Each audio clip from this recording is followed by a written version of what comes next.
विक्की को जैसे ही फोन आया, योगेश और राहुल विक्की के साथ उसके गांव जाने निकले, लेकिन रास्ते में उनका एक्सीडेंट हो गया। बाबा, क्या यहाँ आसपास कोई मैकेनिक मिलेगा?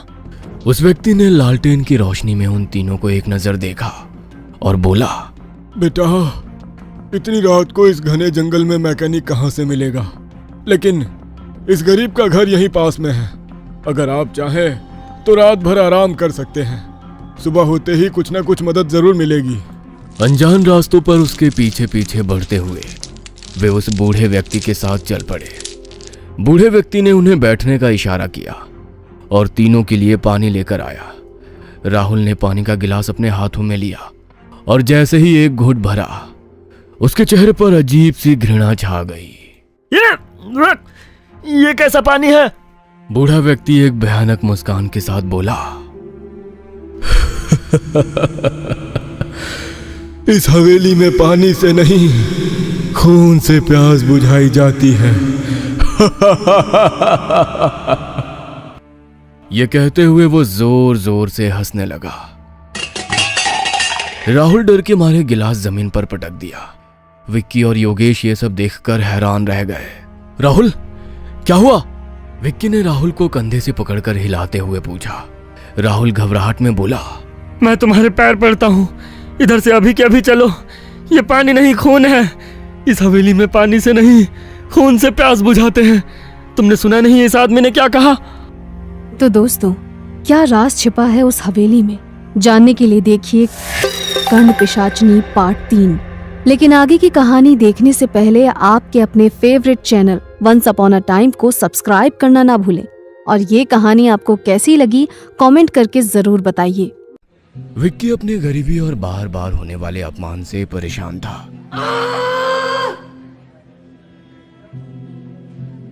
ये क्या है विक्की? ये तो बस सस्ता सा गुलाब है।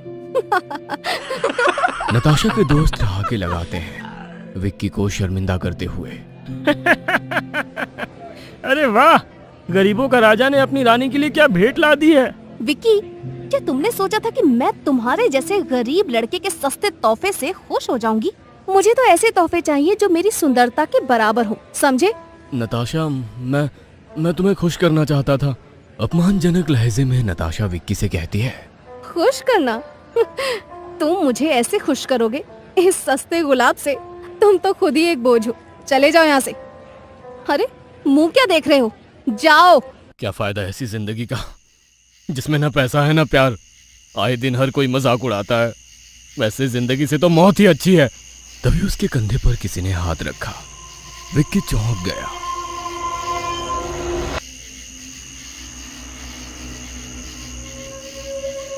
क्या हुआ बच्चा, जिंदगी से परेशान हो?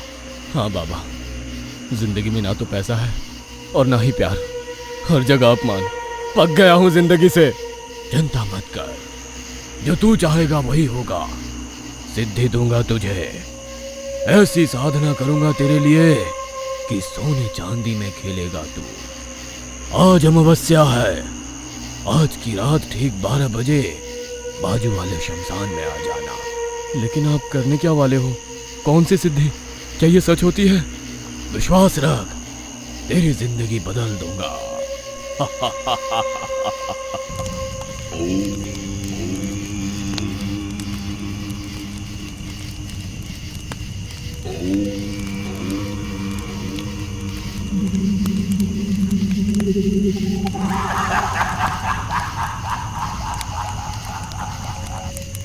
आ गई तेरी कर्ण पिशाचनी, तुझे जो चाहिए ये देगी, सिर्फ इसे नाराज मत करना। तभी कर्ण पिशाचनी वहां आ जाती है और विक्की को उसके पास जो भी है, जितना भी है, सब कुछ शेयर मार्केट में लगाने बोलती है। और विक्की वैसे ही करता है। 10 दिन में ही विक्की के पास बहुत सारा पैसा आ गया था। आज 10 से 12 दिन के बाद विक्की कॉलेज में आया था। उसने कॉलेज में वही पुराने कपड़े पहन रखे थे जो वो पहले पहनता था। अरे विक्की, क्या बात है यार, इतने दिनों बाद दिखाई दिया। बस ऐसे ही, कुछ खास नहीं। वो विक्की का अपमान करने का एक भी मौका गंवाना नहीं चाहती थी। उसका अपमान करने के इरादे से नताशा ने विक्की से कहा, अच्छा, आज तो पार्टी बनती है, चलो सबको ट्रीट दो। दोस्तों सुनो, आज विक्की मेरे प्यार की खातिर सबको पार्टी दे रहा है। ग्रुप में से एक लड़की ने कुछ महंगा खाना ऑर्डर किया। भैया बिल विक्की से ले लेना, आज उसी की पार्टी है। सभी जोर जोर से हंसने लगे, लेकिन विक्की के चेहरे पर कोई भाव नहीं था। विक्की ने वेटर को बुलाया और कहा, दोस्त ये सब मेरे दोस्त हैं, जो चाहिए उन्हें खिला देना, पेमेंट मेरे तरफ से ले लेना। कैफे की भीड़ में से आवाज आई, इस फटीचर के पास इतने पैसे आए कहाँ से? विक्की का ऐसा अंदाज देखकर नताशा हैरान हो गई और विक्की का हाथ पकड़कर बोली, विक्की चलो यहाँ से, मुझे तुमसे कुछ बात करनी है। विक्की कहाँ थे इतने दिन? कितनी फिक्र हो रही थी मुझे तुम्हारी। अगर नेक्स्ट टाइम से ऐसे बिना बोल के कहीं गायब हो जाओगे ना, तो देखना मैं तुमसे फिर कभी बात नहीं करूंगी। नताशा का ये चेंज बिहेवियर विक्की को समझ में आ रहा था, लेकिन विक्की शांत था। कुछ तो बोलो विक्की। बस नताशा बस, क्यों कर रही हो तुम ये सब मेरे साथ? तुमने मेरे प्यार का मजाक उड़ाया है। सॉरी ना विक्की, प्लीज। ठीक है, लेकिन आगे से ऐसा मजाक मत करना। अच्छा विक्की, बाबू ये बताओ ना कि तुम्हारे पास इतने पैसे कहाँ से आए? बातें करते करते शाम होती है। विक्की अपने घर चला जाता है। रिया, मैं तुझे सच बताती हूँ, विक्की के लिए मेरा प्यार सिर्फ एक नाटक है। मैं उसे अपने जाल में फंसा रही हूँ। लेकिन नताशा, तुम तो पिछले कुछ दिनों से उसके साथ इतना प्यार से पेश आ रही थी, ये सब क्या है? और एक बार जब मैं उसका सारा पैसा हड़प लूंगी ना, तो वो मेरे लिए किसी काम का नहीं रहेगा। तभी विक्की के फोन की रिंग बजी। विक्की कहाँ हो यार? कब से तुम्हारा फोन ट्राई कर रही हूँ। तुम्हें पता है ना विक्की, कॉलेज का एनुअल फंक्शन जल्द ही आने वाला है। चलो ना कहीं शॉपिंग करने चलते हैं। और अपनी बाइक लेके कॉलेज के गेट के पास पहुंचा। नताशा को पिक करके वहां से निकल गए। थोड़ी ही देर में एक आलीशान शॉप में नताशा विक्की को लेकर गई। नताशा को सैंडल और कुछ कपड़े खरीदने थे। विक्की ने एक सैंडल निकाली और नताशा के पैर में वो डाल रहा था। तभी नताशा ने पैर से ही उस सैंडल को फेंक दिया और विक्की से कहा, What the hell? कितनी चीप सैंडल है ये, मुझे तो वो चाहिए। नताशा ने इशारे करते हुए विक्की को कहा। दूसरी तरफ एक अमीर औरत कुछ शॉपिंग कर रही थी। नताशा की नजरें उसी पर टिकी हुई थी। उसका पर्स एक जगह गिर गया। नताशा और विक्की दोनों ने वो नोटिस किया। विक्की को लगा उस औरत की पर्स उसे दे देना चाहिए, लेकिन तभी नताशा ने विक्की से कहा, विक्की वो पर्स जल्दी से ले लो ना प्लीज। नताशा तुम्हें पता है मैं ये नहीं कर सकता। ओह विक्की, देखो उस औरत को, उसे कुछ फर्क नहीं पड़ेगा और भगवान ने तुम्हें एक चांस दिया है, तुम्हें साबित करने का कि तुम मुझसे कितना प्यार करते हो। विक्की को उस पर्स को चुराना तो नहीं था, लेकिन नताशा के जिद की वजह से उसने वो पर्स उठाया। लेकिन तभी वो अमीर औरत पीछे मुड़ी और उसकी नजर के सामने विक्की उसकी पर्स हाथ में पकड़ रहा था। विक्की ने लड़खड़ाते हुए कहा, मैम आपकी पर्स यहाँ गिर गई थी। Thank you so much handsome, तुमने तो मेरा दिन बना दिया। This is my business card, call me whenever you required any help. Thank you ma'am. Natasha ये सब देख रही थी। जैसे ही वो औरत वहां से मुड़ी, नताशा ने कहा, विक्की मुझे कुछ नहीं सुनना, ये सैंडल मुझे चाहिए एट एनी कॉस्ट। नताशा ये बहुत महंगी है। एक काम करो, उस औरत ने तुम्हें बोला ना कि कुछ भी हेल्प चाहिए तो बताना, उसे बोलो ये सैंडल हमें गिफ्ट करने के लिए। नताशा ये क्या कह रही हो? ये बहुत एक्सपेंसिव है, वो ऐसे कैसे देगी हमें गिफ्ट? अरे तो तुमने भी उसकी हेल्प की है ना, और इन अमीर लोगों को कोई फर्क नहीं पड़ता 1-2 लाख से। अगर तुम सच में मुझसे बेहद प्यार करते हो तो तुम इतना तो मेरे लिए कर ही सकते हो। जाओ और उससे बात करो। विक्की एक दुविधा में फंसा था। वो कैसे उस अनजान औरत से इतनी एक्सपेंसिव सैंडल गिफ्ट में मांगता और कैसे नताशा को यकीन दिलाता कि वो उससे प्यार करता है। उस औरत को नताशा और विक्की के बीच में जो भी हो रहा था उसका अंदाजा था। वो औरत बिल काउंटर पे बिल दे के पीछे मुड़ी और विक्की का परेशान चेहरा देखकर उससे पूछने लगी, oh hello handsome, what happened? परेशान लग रहे हो, बताओ मुझे। कुछ नहीं मैम, मेरी गर्लफ्रेंड को ये सैंडल चाहिए था, लेकिन ये बहुत एक्सपेंसिव है। Oh no, you don't worry, I will pay for it. तुमने मेरी हेल्प की है तो इतना मेरी तरफ से तो बनता ही है। इतना कहकर उसने विक्की के नजदीक जाकर विक्की के कान में कहा, तुम्हें खुद की रिस्पेक्ट करना आना चाहिए। तुम्हारी गर्लफ्रेंड सिर्फ पैसे से प्यार करती है, तुमसे नहीं हैंडसम। अमीर औरत ने बिलिंग काउंटर वाले लड़के से वो सैंडल पैक करने को बोला और वो बॉक्स विक्की के हाथों में थमाकर गेट के बाहर गई और अदृश्य हो गई। ये नजारा सिर्फ विक्की ने देखा। नताशा का पूरा ध्यान सिर्फ उस महंगी वाली सैंडल पे था। विक्की ने बाइक स्टार्ट की और नताशा को कॉलेज हॉस्टल में छोड़ने के लिए विक्की निकल पड़ा। तभी सामने से आने वाले बेलगाम ट्रक ने विक्की के बाइक को जोर से धड़म मारी। एम्बुलेंस सिटी हॉस्पिटल में पहुंची। डॉक्टर साहब बाहर आए। उन्होंने कहा, देखिए, घबराने की जरूरत नहीं है। पेशेंट को लाने में थोड़ी देर हो जाती तो प्रॉब्लम हो जाता। थोड़ी देर में पेशेंट को होश आ जाएगा, तभी तुम मिल सकते हो। नताशा, तुम ठीक तो हो? नताशा ने एकदम से विक्की की तरफ घूरते हुए देखा और चिल्ला के बोली, मैं नताशा नहीं हूँ। तभी नर्स वहां आई और उसने सबको बाहर वेट करने के लिए कहा। 2 दिन बाद हॉस्पिटल से नताशा का डिस्चार्ज हुआ। नताशा, ये तुम्हारी टैबलेट्स हैं। डॉक्टर ने कहा है तुम जल्दी ठीक हो जाओगी। मैंने तुम्हें पहले भी बोला है, मैं नताशा नहीं हूँ। ये मेडिसिन की कोई जरूरत नहीं है। मुझे खाना दो जल्दी से। नताशा खाना इस तरह से खा रही थी मानो कोई जानवर खा रहा है। खाना दो और चाहिए। ऐसा करते करते उसने सभी लोगों का खाना खत्म कर दिया और पानी मांगने लगी। घड़ा दो पानी का। और पानी का घड़ा को मुंह लगाकर पानी पीने लगी। विक्की ने दोस्तों से कहा, अब तुम सब यहीं रुको, मैं किसी को लेकर आता हूँ जो नताशा को ठीक करने में हमारी मदद कर सके।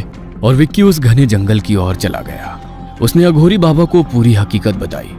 अघोरी बाबा विक्की के साथ उसके फ्लैट पर आए। उसने अघोरी बाबा को देखकर कहा, सबको मार डालूंगी मैं। चुप! कौन हो तुम और नताशा की शरीर में क्या कर रही हो? नताशा जोर जोर से हंसने लगी और अपने हाथ और पैर उल्टे करके जैसे कोई जानवर चलता है वैसे चलने लगी। ये सब देखकर सब लोग डर गए। चलते चलते अचानक से वो बोलने लगी, मेरा तुम कुछ उखाड़ नहीं सकते, सबको मार डालूंगी मैं, सबको। अब धीरे धीरे वो दीवार पर चढ़ रही थी।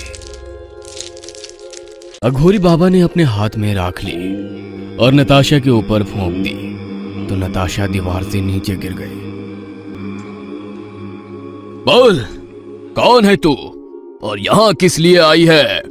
नताशा ने अघोरी को गुस्से से देखा और नजरों से एक सीलिंग पर लटका हुआ झूमर जोर से अघोरी बाबा पर गिराया। अघोरी बाबा बाल बाल बच गए। उन्होंने एक लकड़ी की काठी से जोर से नताशा के कंधे पर प्रहार किया और फिर से पूछा, कौन हो तुम और नताशा की शरीर में क्या कर रही हो? और मंत्र कहकर पानी नताशा पे छिड़का। तभी नताशा ने कहा, मेरा नाम रोहिणी है और मैं इसके शरीर में नहीं आई, बल्कि ये मुझ पे लेटी थी और अब ये शरीर में नहीं छोड़ूंगी। नताशा तुम पे कैसे लेटी? सिटी हॉस्पिटल में जो बेड पर मेरी मौत हुई वहां से मेरी बॉडी तो लोग ले गए, लेकिन फिर भी मैं वहीं थी और वहीं पे नताशा को लाकर मेरी आत्मा पर अस्पताल वालों ने लिटा दिया। अब मुझे नया शरीर मिला है, इसे मैं नहीं छोड़ूंगी। अघोरी बाबा कुछ मंत्र कहकर अपने कमंडल से पानी हाथ में लेकर अघोरी बाबा नताशा पर छिड़कते हैं और बोलते हैं, छोड़ दे इसे। तभी अचानक से एक काला धुआं नताशा के शरीर से निकलकर खिड़की से बाहर चला जाता है और नताशा बेहोश होकर नीचे गिर जाती है। अघोरी बाबा पानी का छिड़काव नताशा के चेहरे पर करते हैं और नताशा को होश आ जाता है। हाँ, मैं कहाँ हूँ? विक्की और तुम सब लोग यहाँ? मैं यहाँ कैसे? बहुत दर्द हो रहा है। नताशा, तुम चिंता मत करो, कुछ नहीं हुआ। तुम सिर्फ अभी आराम करो, बाकी बातें बाद में करेंगे। विक्की नताशा को बेड पे सुला के अघोरी बाबा को लेकर बाहर चला जाता है। बाबा, ये क्या था? सच में कोई भूत नताशा पर हावी हो गया था? हाँ बेटा, वो सच में एक भूतनी थी और उसे तेरे कर्ण पिशाचनी ने भेजा था। लेकिन बहुत दिनों से मैं कर्ण पिशाचनी का आवाहन कर रहा हूं, लेकिन वो मेरे सामने आती ही नहीं। बेटा, वो हमेशा तुम्हारे आसपास रहती है। अघोरी बाबा ने आंखें बंद कर ली और कुछ मंत्र जाप किया तो उन्हें वो आलीशान शॉप दिखा जहां विक्की और नताशा शॉपिंग के लिए गए थे और वो एक अमीर औरत। बाबा ने आंखें खोली और विक्की से कहा, जिससे तुम आज सुबह मिले थे उस दुकान में, पता है वो कौन थी? क्या वो कर्ण पिशाचनी थी और हमारा एक्सीडेंट उसने करवाया है?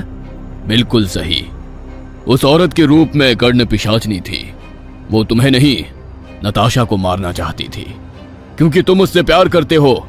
तुम्हें वो सब कुछ देगी, लेकिन किसी से प्यार करने नहीं देगी, ना नताशा से, ना तुम्हारे परिवार से। तभी विक्की का फोन बजता है। हेलो विक्की, तुम जल्दी से गांव आ जाओ, तुम्हारे पापा की मानसिक संतुलन खो गई है। अब नताशा के दोस्तों को भी समझ आ गया था कि विक्की गरीब तो जरूर है, लेकिन दोस्ती एकदम पक्की निभाता है। अब सारे नताशा के दोस्त विक्की के भी दोस्त बन गए थे। फोन रखते ही विक्की की आंखों में छलके आंसुओं ने राहुल को बिना कुछ पूछे ही सब समझा दिया था। उसने बिना देरी किए अपनी कार निकाली और विक्की के मना करने के बावजूद उसे अपने साथ गांव चलने के लिए मना लिया। इस बीच राहुल का जिगरी यार योगेश भी इस अनजान सफर में उनके साथ शामिल हो गया। विक्की की मनस्थिति चिंता से घिरी हुई थी। पिता की हालत के बारे में अनिश्चितता उसे अंदर ही अंदर खाए जा रही थी। कॉलेज और गांव के बीच की अथाह दूरी इस समय और भी लंबी लग रही थी, मानो हर एक मील उसके दिल पर एक बोझ लाद रहा हो। योगेश, जो कि विक्की की बेचैनी को भांप रहा था, उसे दिलासा देते हुए बोला, अरे यार टेंशन मत ले, हम सब तेरे साथ हैं। फिर राहुल की ओर मुड़कर उसने कहा, राहुल यार कोई गाना लगा दे, रात काफी हो गई है, नींद नहीं आएगी। विक्की ने भी राहुल की बात का समर्थन किया। हाँ यार, कुछ गाने बजा दे, हमें तो गाड़ी चलानी भी नहीं आती, सफर भी लंबी है। राहुल ने कार के म्यूजिक सिस्टम पर कुछ सुकून देने वाले गाने चला दिए, जिसकी धुनों ने कुछ देर के लिए ही सही विक्की की चिंता को हल्का कर दिया। 4-5 घंटे बीत चुके थे और अब वे घने जंगल के रास्ते पर थे। राहुल की आंखें नींद से बोझिल हो रही थी, जिसके कारण कार अनियंत्रित होकर लहराने लगी। झटके से जागते हुए उसने स्टीयरिंग संभाला, लेकिन तब तक देर हो चुकी थी। एक जोरदार धमाके के साथ कार एक विशाल पेड़ से जा टकराई। अरे ये क्या हो गया? विक्की ने घबराकर पूछा। यार नींद आ रही थी तो पहले बता देते। योगेश झुंझुलाते हुए बोला, कोई जगह रुककर आराम कर लेते, अब इस सुनसान जंगल में कौन हमारी मदद करेगा? राहुल ने अपराध बोध से भरी आवाज में कहा। हाँ, सब मेरी गलती है, मुझे नहीं आना चाहिए था तुम्हारे साथ। विक्की ने स्थिति को समझते हुए कहा, भाई अब गुस्सा करने से क्या होगा, ये सोचो कि अब क्या करें। तभी उनकी नजर सामने से आते हुए एक बूढ़े व्यक्ति पर पड़ी। उसके हाथ में एक लालटेन थी, जिसकी रोशनी में उसका चेहरा रात के अंधेरे में और भी डरावना लग रहा था। राहुल ने हिम्मत जुटाकर उस बूढ़े व्यक्ति से पूछा, बाबा क्या यहाँ आसपास कोई मैकेनिक मिलेगा? उस व्यक्ति ने लालटेन की रोशनी में उन तीनों को एक नजर देखा और बोला, बेटा इतनी रात को इस घने जंगल में मैकेनिक कहाँ से मिलेगा, लेकिन इस गरीब का घर यहीं पास में है। अगर आप चाहें तो रात भर आराम कर सकते हैं, सुबह होते ही कुछ ना कुछ मदद जरूर मिलेगी। उसकी बात सुनकर तीनों दोस्तों को राहत महसूस हुई। थकान और डर से बेहाल उन्हें इस समय बस एक सुरक्षित जगह की तलाश थी। अनजान रास्तों पर उसके पीछे पीछे बढ़ते हुए वे उस बूढ़े व्यक्ति के साथ चल पड़े। कुछ ही देर में वे उस बूढ़े व्यक्ति के घर पहुंच गए। वह घर कम और अंग्रेजों के जमाने की कोई पुरानी हवेली ज्यादा लग रही थी। विशाल लकड़ी के दरवाजे, ऊंची छतें और खिड़कियों पर लगी जंग, लोहे की सलाखें, चारों ओर एक अजीब सा सन्नाटा पसरा था, जो उस हवेली की भव्यता के साथ एक विचित्र विरोधाभास पैदा कर रहा था। हवेली के भीतर कदम रखते ही उनकी नजर एक विशाल पेंटिंग पर पड़ी, जो दीवार पर शान से लटकी हुई थी। पेंटिंग में किसी राजकुमारी की आकृति उभरी हुई थी, जिसकी आंखें मानो उन्हें घूर रही हो। जैसे ही राहुल की नजर उस पेंटिंग पर पड़ी, वह एकदम से तिरछी हो गई। इतनी भव्य हवेली का जंगल के बीच होना अपने आप में एक रहस्य था, और ऊपर से बिजली का ना होना इस रहस्य को और गहरा कर रहा था। बूढ़े व्यक्ति ने उन्हें बैठने का इशारा किया और तीनों के लिए पानी लेकर आया। राहुल ने पानी का गिलास अपने हाथों में लिया और जैसे ही एक घूंट भरा, उसके चेहरे पर अजीब सी घृणा छा गई। ये कैसा पानी है? बूढ़ा व्यक्ति एक भयानक मुस्कान के साथ बोला, इस हवेली में पानी से नहीं, खून से प्यास बुझाई जाती है। ये कहते हुए वो जोर जोर से हंसने लगा। राहुल डर के मारे गिलास जमीन पर पटक दिया। विक्की और योगेश ये सब देखकर हैरान रह गए। राहुल, क्या हुआ? विक्की ने राहुल को कंधे से पकड़कर हिलाते हुए पूछा। राहुल घबराहट में बोला, मैं तुम्हारे पैर पड़ता हूँ, इधर से अभी के अभी चलो। ये पानी नहीं, खून है। इस हवेली में पानी से नहीं, खून से प्यास बुझाते हैं। तुमने सुना नहीं इस आदमी ने क्या कहा? राहुल, शायद तुम जरूरत से ज्यादा थक गए हो, इसलिए इस तरह के भ्रम हो रहे हैं तुम्हें। बेटा, तुम्हारा दोस्त सही कह रहा है। तुम सब लोग थक चुके हो, रात भी काफी हो गई है। तुम्हारे पीछे 3 कमरे हैं, उसमें तुम जाकर आराम करो, सुबह मिलते हैं। विक्की और योगेश राहुल को एक कमरे में लेकर गए, मगर उस कमरे में केवल एक छोटा सा बिस्तर था जिस पर तीनों का सोना नामुमकिन था। थकान से चूर तीनों अलग अलग कमरों में जाकर सो गए। कुछ ही देर में राहुल की नींद एक अजीब सी आवाज से टूटी। उसके कमरे की जमीन से खटखट की आवाज आ रही थी, मानो कोई जमीन के नीचे जिंदा दफन हो और बाहर निकलने की कोशिश कर रहा हो। पहले तो राहुल ने इसे अपना वहम समझा, लेकिन जब कुछ देर बाद आवाज फिर से आई तो उसके रोंगटे खड़े हो गए। डर के मारे उसने विक्की और योगेश के कमरे में जाकर उन्हें जगाया और अपने कमरे की भयानक घटना बताई। राहुल, विक्की और योगेश तीनों उस कमरे में गए। विक्की ने कमरे में झांकते हुए कहा, राहुल, यहां तो कोई आवाज नहीं आ रही है। योगेश ने भी सहमति जताते हुए पूछा, हाँ राहुल, किस आवाज की बात कर रहे हो? राहुल ने घबराई हुई आवाज में कहा, यार, मैं सच कह रहा हूँ, यहाँ थोड़ी देर पहले जमीन के अंदर से ऐसी आवाज आ रही थी जैसे किसी को अंदर कैद करके रखा है। विक्की ने राहुल को समझाते हुए कहा, राहुल, शायद तुम्हें सपना आया होगा, तुम शांति से सो जाओ और किसी आवाज पर ध्यान मत दो। विक्की और योगेश कमरे से बाहर निकले ही थे कि तभी फिर से वो आवाज आई। राहुल ने डरते हुए कहा, सुना तुमने? अब हो गया ना यकीन मेरी बातों पर कि मैं झूठ नहीं बोल रहा हूँ? विक्की ने भी आवाज सुनकर सहमति जताई। हाँ यार, योगेश ने हैरानी से पूछा, लेकिन यह आवाज जमीन से कैसे आ सकती है? वो आवाज अब जोर जोर से आने लगी। विक्की ने उस आवाज की ओर देखकर पूछा, कौन है वहां? जमीन के नीचे से एक भयानक आवाज गूंजी। ये हवेली मेरी है। विक्की ने डरते हुए पूछा, कौन हो तुम और कहां हो? दिखाई क्यों नहीं दे रही हो? कई साल पहले यहाँ राजवीर नाम के राजा का राज्य था। एक दिन राजा ने मुझे देखा और उसे मुझसे प्यार हो गया। वो मुझे इस हवेली में बंद करके रखता था और किसी से मिलने नहीं देता था। एक दिन एक चोर इस हवेली में घुस आया। मैं नहा रही थी और उसने मुझे देखा और मेरे पास आया, लेकिन तभी राजा वहां आ गया। उसको लगा उस चोर का और मेरा कुछ संबंध है। उसने अपनी तलवार निकाली, हमारी दोनों की गर्दनें उड़ा दी और हमें इस कमरे के नीचे दफन कर दिया। विक्की, योगेश और राहुल तीनों ये बात सुनकर बहुत डर गए। तभी राहुल ने उस आवाज की ओर देखकर कहा, हमारी कोई गलती नहीं है, प्लीज हमें जाने दो। तभी वो आवाज फिर से आई। मैं तुम्हें परेशान करना नहीं चाहती, सिर्फ तुम यहाँ से हमें बाहर निकालो और हमारा अंतिम संस्कार कर दो तो हमें मुक्ति मिल जाएगी। उसकी बात सुनकर राहुल, विक्की और योगेश ने मिलकर वहां गड्ढा खोदना शुरू किया। थोड़ी ही देर में उन्हें वहां से कुछ गली सड़ी हड्डियां मिली। उन्होंने हड्डियों का विधिवत अंतिम संस्कार किया। अंतिम संस्कार करके राहुल ने विक्की और योगेश से कहा, हमें यहाँ रुकना नहीं चाहिए।